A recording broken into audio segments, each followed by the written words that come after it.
What if a voice guiding you isn't your higher self at all? What if it's your trauma learning how to be spiritual? There's something people don't like talking about in spiritual spaces. Not every awakening is actually spiritual. Sometimes it's psychological, and sometimes it's trauma trying to survive.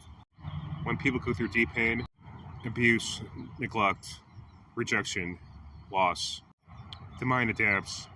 It just doesn't break, it protects you. It creates meaning, it creates identity, it creates a sense of control. And sometimes it creates a voice. But instead of recognizing that voice as internal, it gets labeled as my spirit guides, my higher self, a deity is speaking to me. And it feels real because the emotions behind it are real. Here's where it gets uncomfortable.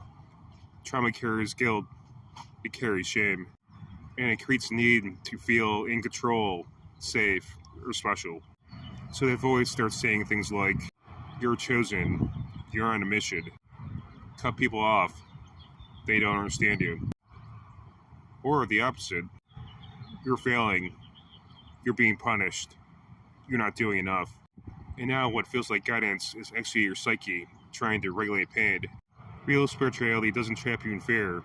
It doesn't isolate you from everyone. It doesn't constantly inflate your ego or constantly tear you down with shame.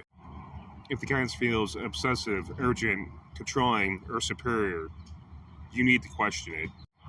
This doesn't mean spirituality isn't real. It means your mind is powerful enough to imitate something that feels divine. And if that trauma isn't addressed, you could build an entire belief system on something that's actually hurting you.